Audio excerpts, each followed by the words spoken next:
तर कंप्लायन्स ह्या इंडस्ट्रीनं म्हणजे हॉटेल्स, रेस्टॉरंट, इटरीज हे जे आहे यांनी करायचे आहेत आणि त्यांचं इन्फोर्समेंट आपल्या मशिनरीमार्फत म्हणजे आपली जी यंत्रणा आहे त्यांच्या मार्फत करायचं आहे.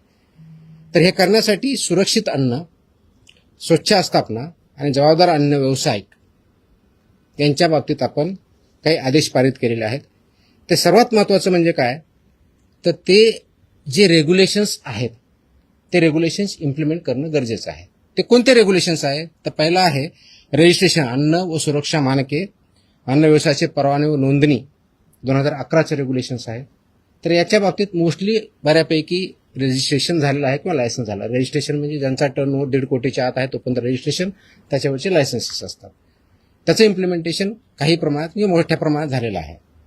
पण त्याच्या व्यतिरिक्त अन्न व सुरक्षा मानके, अन्न उत्पादन मानके व अन्न संयोजके हे विनियम 2011 याचं इम्प्लिमेंटेशन होणं गरजेचं आहे.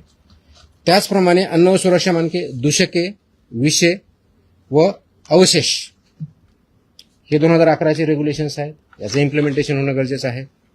त्याचप्रमाणे अन्न सुरक्षा व मानके, लेबलिंग आणि प्रदर्शन 2020 याचं इम्प्लिमेंटेशन होणं गरजेचं आहे. त्याचप्रमाणे अन्न सुरक्षा व मानके, पॅकेजिंग विनियम 2018 याचं इम्प्लिमेंटेशन होणं गरजेचं आहे. आणि त्याचबरोबर शाळेतल्या मुलांसाठी जे सुरक्षित अन्न व संतुलित आहार नियम 2020 आहेत हे सुद्धा इम्प्लिमेंट होणं गरजेचं आहे. आपल्यासमोर हा प्रश्न असेल की हे मानके होते तर म्हणजे का इम्प्लिमेंट झाले नाहीत किंवा पूर्णपणे होतात की नाही आहे. आतापर्यंत आमचा जो अनुभव आलेला आहे म्हणजे माझ्या अगोदरच आहे, जे काही रेट्स झालेले आहेत, सर्च झालेले आहे, सीझर झालेले आहेत, ज्या कंप्लेंट्स आलेल्या आहेत आणि त्याच्या ज्या फाइंडिंग्ज आहेत त्या फाइंडिंगमध्ये आम्हाला काय सापडलं आणि त्याच्यात हे उत्तर आहे की हे आदेश म्हणजे पारित केले याची आवश्यकता का भासते. कदाचित इंडियामध्ये आपण फर्स्ट असू, मला माहीत नाही बाकीच्या राज्यांनी केलेलं नाही, की मोस्टली मला जे आहेत असे आदेश मला बघायला भेटलेले नाही आहेत. कदाचित असेल किंवा दुसऱ्यांनी केले असेल. तर याची आवश्यकता यासाठी पाहिली की ज्या आम्ही राबवलेल्या तपासण्या आहेत, विशेष मोहिमा आहेत, सर्वेक्षण आहेत आणि अंमलबजावणी या कार्यामध्ये आम्हाला गंभीर त्रुटी या आस्थापनामध्ये आढळलेल्या आहेत. जसे की अस्वच्छ व आरोग्यास अपायकारक परिस्थितीत अन्न तयार करणे, दुसरं वापरलेल्या खाद्यतेलाचा परत पुनर्वापर करणे, वैद्यकीय तपासणी नसलेल्या कर्मचाऱ्यांकडून अन्न पडताळणी करणे, तापमान नियंत्रणातल्या त्रुटी ह्या असणे, कारण तापमान आपण ज्यावेळेस करतो त्याच्यामध्ये काही स्टँडर्ड्स ठरलेले आहेत. अन्न दर्जाहीन साहित्यामध्ये अन्न पदार्थाचे पॅकेजिंग करणे, ग्राहकांना सुरक्षित पाणी उपलब्ध न करून देणे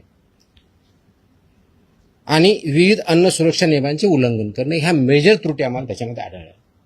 आणि ह्या त्रुटी ह्या ज्या स्टँडर्ड्स आहेत याचं उल्लंघन करणारे आहेत आणि म्हणून परत आपल्याला त्याचे आदेश काढून ते इम्प्लिमेंट करण्याच्या दृष्टिकोनातून हे काल आम्ही 23 जून रोजी हे आदेश पारित केलेले आहेत. ती कॉपी आपल्याला मी आता देईलच, अवेलेबल आहे, आपण देऊया. हे आदेश कुणाकुणाला लागू होणार आहेत हा पुढचा प्रश्न येतो.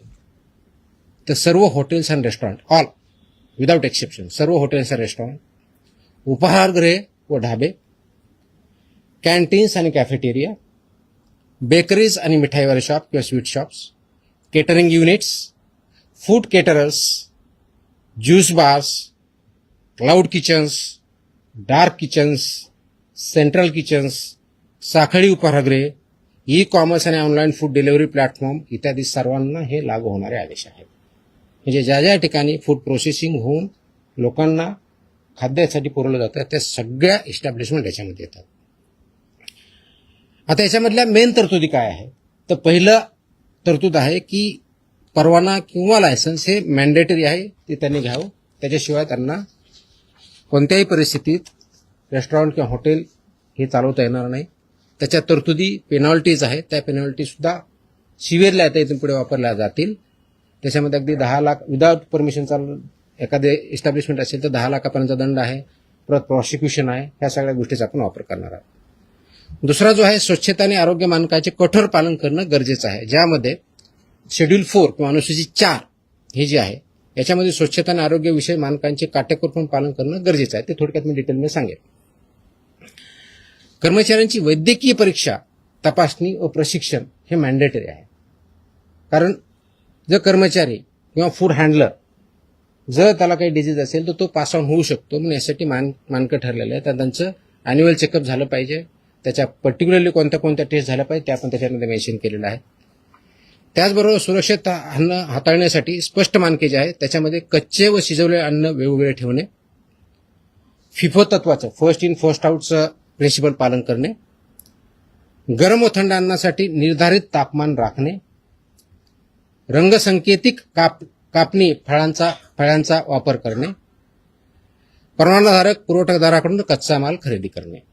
आता याच्यामध्ये की म्हणतो शेतकऱ्यांकडे दिलं तर तुमचा परवानगीधारक कुठं, तर त्याच्यामध्ये जी रिसीट असते त्याला सुद्धा आपण अग्रीमेंट याच्यामध्ये डेफिनेशनमध्ये काउंट केलं आहे. त्याच्यामुळे रिसीट इज, कारण याचा उद्देशच एवढा आहे की तो फूड किंवा रॉ मटेरियल कुठून आलं हे ट्रेस करता आलं पाहिजे, हा त्याच्या पाठीमागचा उद्देश आहे.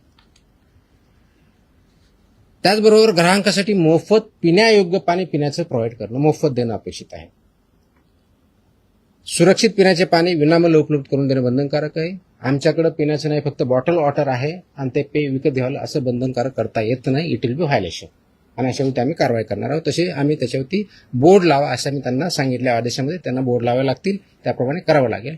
आणि कुणी मागितलं त्यांना सांगावं लागेल की आमच्याकडे पोर्टेबल ड्रिंकेबल वॉटर आहे, ते तुम्ही पिऊ शकता. त्याच्यानंतर त्यांनी डिमांड केली तर त्यांना द्यावं. It's optional, it's not compulsory. त्याच्यामुळे ही पहिली गोष्ट करायची आहे. त्याचबरोबर मेनू लेबलिंग आणि पोषणची माहिती ही मॅन्डेटरी आहे. मेन्यूवरती लेबल व्यवस्थित पाहिजेत, त्याचं लेबलिंग व्यवस्थित पाहिजे. त्याच्यामध्ये उपाहारगृहांनी व केंद्रीय परवानगीधारक आस्थापने मेनूमध्ये कॅलरी माहिती, पोषण मूल्य आणि अलर्जन माहिती प्रदर्शन करणं बंधनकारक आहे. तसंच वर्तमानपत्र किंवा छापील कागदात अन्न देता येणार नाही, हे प्रोहिबिटेड आहे, ते त्यांना देता येणार नाही. त्याचं कारण असं की अन्नदर्जा साहित्य, वर्तमानपत्रे किंवा छापील कागदपत्र अन्नपदार्थ गुंडाळणे किंवा वाढणे यावर रेग्युलेशननुसार बंदी आहे. वापरलेल्या खाद्यतेलाचा पुनर्वापर करता येणार नाही, की रियूज बऱ्याच वेळेस करतात.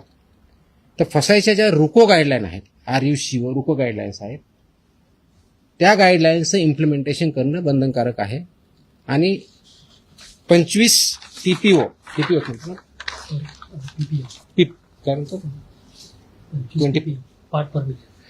त्याच्यावरती जर गेलं तर ते वापरता येत नाही. आता ठळकपणे आपलं टेक्निकलच्या ऐवजी नॉर्मल भाषेत म्हणायचं तर त्या तळताना किंवा तेल जे आहे हे ज्यावेळेस खातं त्यावेळेस फ्लेम्स येतात, तर ते 25% जास्त असतं. वास यायला लागला 25% वरता असतं. काळं दिसायला लागलं 25% वरता, विच इज डेंजरस. त्याचे प्रिव्हेंट ते वापरताच येत नाही. ते करण्यासाठी एजन्सीज आहेत, त्यांना ते सेल करायचे आणि त्याने ते मार्केटच्या बाहेर न्यायचे. एकाने कोणतरी विकायचं, दुसऱ्याकडे वापरायचं किंवा दुसरा यूज करणार त्याला द्यायचं, हे याच्यामध्ये बंधनकारक आहे. त्याच्यामुळे रुको गाईडलाईनचं सुद्धा इम्प्लिमेंटेशन करणं अपेक्षित आहे. 9वी गोष्ट आहे की ऑनलाईन विक्री होणाऱ्या अन्नपदार्थाबाबत परवाना क्रमांक प्रत्येक ठिकाणी लागेल, कॅलरीची माहिती लागेल, अलर्जींची माहिती लागेल आणि जेवढे त्यांचे किचन असेल तर प्रत्येक किचनला इंडिव्हिज्युअल परवानग्या त्यांना घ्यावा लागेल. मोठ्या ज्या आस्थापना आहेत, पर्टिक्युलरली 50 करोडच्या वरच्या ज्यांचा टर्नओव्हर आहे, त्यांनी फसाईच्या मान्यताप्राप्त ज्या संस्था यांच्यापर्यंत पासून हे ऑडिट बंधनकारक आहे, त्यांना ऑडिट करून घेणं. इयरली त्यांनी ते मॅन्डेटरी ऑडिट पूर्ण सगळ्या प्रोसेसेसचं हे करणं अपेक्षित आहे. ह्याही गोष्टी आपण करतोय. तर हे करण्यासाठी काय आवश्यकता आहे, तर हे करत असताना आमचा उद्देश ह्या संस्थांना, हॉटेलधारकांना किंवा व्यावसायिकांना थ्रेट करणं नाही आहे. तर आमचा उद्देश आहे की प्रामाणिक व्यवसायांना संरक्षण द्यायचं आहे आणि नियमन करणाऱ्यावरती कठोर कारवाई करायची, हा आमचा उद्देश आहे. त्याचं कारण हे पूर्ण लाईफ नागरिकांच्या जीवनाशी हे पूर्णपणे निगडीत आहे. अगदी लहानात लहान बाळापासून तो वयोवृद्ध माणसापर्यंत याचा डेली संबंध येत असतो. आणि म्हणून फक्त हा केवळ एक कारवाईसाठी नसून राज्यातील प्रामाणिक व जबाबदार अन्न व्यवसायांना प्रोत्साहन देण्यासाठी सुद्धा आहे. नियमांचे पालन करणाऱ्या आस्थापनांना ग्राहकांचा विश्वास वाढेल आणि संपूर्ण क्षेत्राची गुणवत्ता उंचावेल, हा त्याच्या पाठीमागचा उद्देश आहे. आणि हे जर केलं नाही तर 2006च्या कायद्यातल्या आणि त्या अनुषंगाने जे रेग्युलेशन्स आले त्याच्या दंडात्मक प्रोव्हिजन्स आपण त्याच्यामध्ये वापर करणार आहोत. ही विशेष मोहीम आम्ही आत्ता चालू करतोय, पण हे कायमस्वरूपी राहणार आहे. म्हणजे सुरुवात आतापासून करतोय, एक स्पेशल ड्राईव्ह म्हणून काम करतोय, पण ही कायमस्वरूपी 12 महिने चालणारे मोहीम असणार आहे.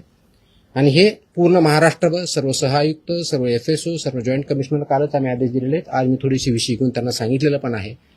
तर स्वच्छतेपासून, पिण्याच्या पाण्यापासून ते किचनपर्यंत सगळ्या गोष्टी होतील. हे करण्यासाठी कुणाला काही कंप्लेंट आले तर आम्ही 4 त्यांना ऑप्शन्स दिलेले आहेत. आपला जो टोल फ्री नंबर आहे तो दिलेला आहे, फसाईचा टोल नंबर दिलेला आहे, फॉस्कॉस मोबाईल ॲप आहे आणि संबंधित कार्यालयात सुद्धा किंवा मेलच्या माध्यमातून सुद्धा आपल्याला यामध्ये कंप्लेंट करता येईल ह्या दृष्टिकोन बघतो. कोल्हापूर जिल्ह्यातील सर्वच अचूक घडामोडींसाठी डिजिटल कोल्हापूरच्या सर्वच प्लॅटफॉर्मला लाईक, फॉलो, सबस्क्राईब करा.